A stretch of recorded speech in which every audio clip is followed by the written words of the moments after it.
Guys, I think they just killed the Kandarin region. I think they might have. I'm not sure. Let's look at what they announced today and see how bad the damage is for Kandarin lovers, and then we'll kind of think of what's going to come out next, because something's going to come out here where we then go, oh yeah, this changes everything again, because Kandarin is looking pretty bad right now in terms of power for what you can get out of it. It's a fun region, don't get me wrong. I was planning on, maybe taking Kandarin, at least on one of my account builds. But now it's like, what's the point? So, okay, so today they have announced the Grimoire. Very cool. Little spell book looking thing. Again, if you're enjoying the League's content that I'm posting daily right now, like the video. Put a comment below. Tell me your favorite hedgehog that you've ever hogged. Something like that. I don't know. So we got the Arcane Grimoire. You get a book when you pick this relic. Okay? This book is the book of all books. It allows you to swap your spell book anywhere at any time, unlimited amounts. That's what it says, freely swap it. There's a video that goes with it that explains this further than the words on the screen. But this thing is very, very, very powerful. 3 varies. You guys got 3 varies out of me today. That's pretty unreal. It also acts as the Book of the Dead. So right away, what does this do? You can be on the standard spell book. To get to the lunar spellbook, you would need to pick the Fremenic region. You no longer need to. You just pick this relic. If you wanted to get onto the ancient spellbook for using Ice Barrage and stuff like that, you no longer need to. So, yeah, when you select this relic, you unlock access to all prayers and spells, regardless of the area, quest, diary. That's insane. That's insane. That's so powerful, because people used to pick Desert just so they could use Ancients. People used to pick Fremenic just so they could use Lunars. People would pick Arceus knowing that they're getting access to that spellbook. You're going to be able to use any of the spellbooks, but the little part that's not even shown on here, other than this right here, access to all prayers. That is insane, because you used to only be able to get Kandarin if you had, you used to only be able to get Piety if you had Kandarin unlocked. In certain leagues, that was game changing. Everyone had to unlock Kandarin so that they could use Piety. They then added in the last league, if you were willing to sacrifice the other 2 relics that were amazing in that tier, you could take the Ruinous Powers, which is an upgraded version of prayers. Upgraded in almost every sense of the fashion. It had worse defense and stuff like that than Piety. But now you can get Piety without Kandarin. You can get Augury and Rigor without unlocking the Korend region for Chambers of Xeric, which removes a lot of the reason for taking that as well. If you're like a range or a mage build and you want the thick damage percentage increase, you're taking one of those regions. So now you don't have to. Again, this is completely changing the meta. Just one little thing here changes the meta again. Here's what you're going to do. You're going to unlock the book.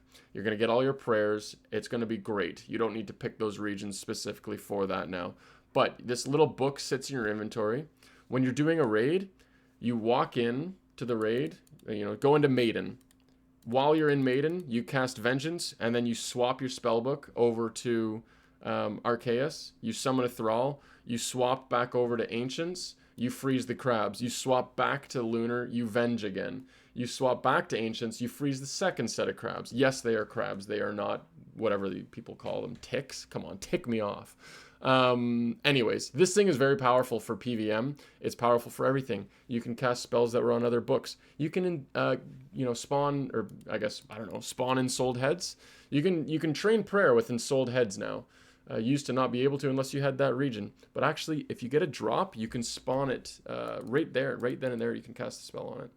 Unless I'm crazy, but I'm 99% sure you can. You'll be able to use the spell for the Ash Sanctification with whatever. Anyways, getting into the weeds here. Does this kill the need for Kandarin? You used to have Piety coming from there as one of the main things. When you add on top of that the fact that the Zenytes are now usurped by the amulets that you would get from there, the Tormented Bracelet, there's now gloves that are better. If we look at the Echo Boss rewards, right away, there it is. So the Barrow's gloves are going to be better than the Tormented Bracelet for Mage when you're using it for the Amulet of Den. If you pick Varlamore, you're going to want to have these Sunlit Bracers on. For the amulets, you're going Fremenic. This is insane. The Amulet of the Monarchs and the Emperor's Ring.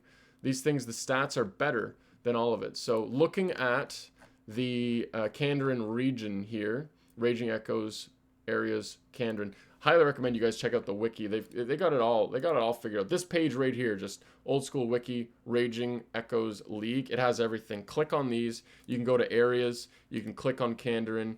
You now see here, what does this unlock? Boom. It unlocks all of these quests. What does it give me? All of these items. What is good now in this region? Trident? No. There's mage weapons that are way better than the Trident. What else do I get? Dragon Full Helm? Well, that's useless. Zenyte Shards. Well, we just showed you how good the jewelry is if you're going to pick the other region. Warped Scepter. Like, if you have the main region, you get a Fury. It's not that much worse than a Torture.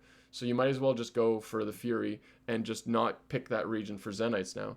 The Occult Necklace. Well, if you're doing a mage build and you want to get huge magic damage, the Occult Necklace is pretty bad compared to the Fremenic region. Like, you're going to want to pick the Fremenic region from there. The only saving grace that Kandarin would have is this bad boy right here. The Thermonuclear Smoke Devil Echo Boss variant. It drops the, I don't know, Incense Burner of Doom. What do they call it? The Devil's Element. Yeah, same thing. It provides unlimited runes when it's equipped. Wow, that's so cool. No. Elemental attacks that exploit an NPC's weakness will treat the weakness as twice the amount. This is the only thing that would completely change the meta. And honestly, I think Jagex is going to do something about this in form of a relic or maybe the combat masteries that we currently know nothing about. Is there going to be a way to further enhance elemental attacks in this league? Because if there is, then mage builds are going to be like, I'm going for this thing. If this is better than a shadow, and that's the best in slot for magic build accounts are going to go to Kandarin. That's what's going to save this region. I can't see it being saved unless they make, I don't know, like, they got to take something drastic here. It's going to happen. It's going to happen. The way it like, we're 4 days into the reveals. They've got so many more reveals of relics and things like that for them to show us. Like, this right here is just, this is the worst of the Echo boss drops. It has the least use because elemental attacks are only useful on a handful of things. So here's what I think it's going to be. They're going to have a relic, or maybe it's in the form of a combat mastery, however that works, that makes it so every like attackable NPC in the game has a 100% weakness to fire spells, for example. I think they'll go with fire because that was usually the most powerful of the bunch. They could do fire, they could do, maybe they say it's 100% weakness to all styles. And it stacks with this. Can you freaking imagine how high elemental spells will hit if this stacks? So right away, it doubles the weakness. I'm picturing the harm staff in the main game hitting like 45s, 48s with magic. Now, if this thing doubles the weakness there, you're already going to be hitting 90s. If there's a way to triple it because of a new combat mastery and your mage is hitting 150s on everything, then that's insane. That's the only way I can see them saving this. If we go back to over here, what else is good in this region? I mean, do they just make it so the heavy ballista is the best ranged weapon in the game? I mean, that comes from this region. I don't know what else it would be. The Trident's not that good. Angler's outfit, kind of useless. It's just a task to get it. Zenyte Shards, Kraken Tentacles, Occult Necklace. Again, the Zenytes they're good, but they're just not best anymore. There's things that are better than Zenytes because of the different regions that you can pick. So let me know what you think. Like, genuinely, I've been reading the comments. You guys are dropping sick comments right now. You know, good times. Put any sort of comment. Do you think I'm way off on this? Like, am I sleeping on Kandarin region for some reason? Does this also kill the Korend region? Because people were going to go there to get the prayers for their magic and their range builds. They don't need to anymore. I don't know. Let me know what you think. Quick video today. Thank goodness this wasn't a huge reveal. I appreciate everyone for watching all of these Leagues videos so far. Go back and watch the other ones if you want to get caught up on the 4 reveals that we currently have. I don't know what they're going to bring tomorrow. Are they going to just immediately revive Kandarin by adding a crazy update to there? Or is this it? No one's going to pick it. See ya.